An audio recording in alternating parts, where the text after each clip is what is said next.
Is now the time to invest in AI for your manufacturing business? A recent study by the Manufacturing Leadership Council noted that 57% of those responded are still piloting or experimenting with AI, and they haven't quite figured out how they're going to fund the innovation and to do so profitably. If you're faced with the same decision, you might want to rely on the wisdom of past companies who have gone before you, who have taken the leap of faith on innovation, and it has paid off for them. I think a great book to do that with is The Greatest Business Decisions of All Time by Verne Harnish. I actually have not read this book cover to cover. This is one of the benefits of ultra reading, is that you can get wisdom without having to read the whole book. I will say that starting with a book similar to this is a great way to get your feet wet with ultra reading, because it is not the kind of book that is an entire framework end to end. It is actually a series of chapters and vignettes about stories of companies. So we are going to do this together so I can show you how to do ultra reading. And the first thing that we want to do is we want to set an intention. So in this case, the intention is, how would I use the wisdom of companies who have gone before me to take a leap of faith on innovation and do so in a way that results in profits for my business? So that is our intention. Now, what you want to do is you want to set your timer for a minute, and we're going to look for what would be the most beneficial, skim through, find something actionable, and then implement. So starting the clock at 1 minute right now. Okay, so I'm in the table of contents. This book was written back in 2012, I believe. So, it's got some stories that we all probably know, but the question is, if we know the story, how we actually implemented the lesson.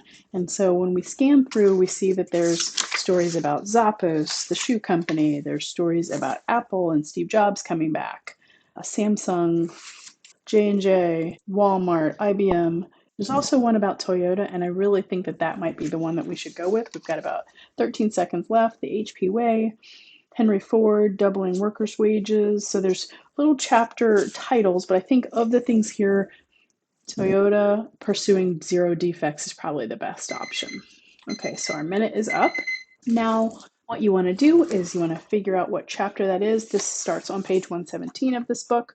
So you want to turn to that. Then you want to set your timer for 2 minutes. It could be a little bit longer, but we're going to do 2 minutes in the interest of this video. And we're going to spend 2 minutes scanning for some sort of wisdom that can help us take action.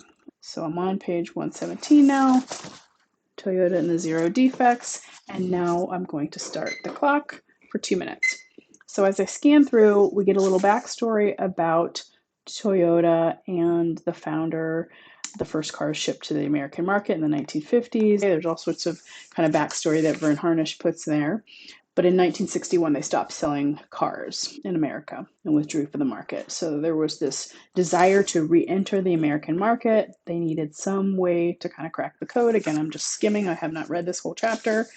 I know a little bit about the story. And so there's a line here that says, then Toyota made a decision that would not only reverse its fortune, but also help revolutionize the way companies manufactured their products. And that was by employing the ideas of W. Edwards Deming, very well known. He was a mathematician, and he basically had this idea of having zero defects and using a mathematical approach to product quality, to providing customer service, and ultimately being able to profit from it, right? And so that might be the wisdom that we have, is that if we're going to be using AI in our manufacturing operations, how do we find the use case that makes sense for our vision, our customers, and a way that we can do so profitably? So that sounds like something to guide us as a principle. Still scanning through, got about 13 seconds left. They mastered the language of quality, and it was all about kind of mathematical precision. And so that's another opportunity, right? When we think about AI, the whole idea is that you can use precision, you can eliminate some of the fatigue and the error that humans would introduce. Not to say that you won't have humans in your operation, but that's part of the benefit, right? So finding that use case is really the intention for something actionable to come from it. So at this point, you're going to figure out what that one action is for you. You want to spend about a minute, not too long, to say, what is the one thing? What's that biggest problem that we could solve in our business, and just make that decision. And then you want to spend a minute writing and reflecting on what that would look like. So is it that you need to task someone in your organization?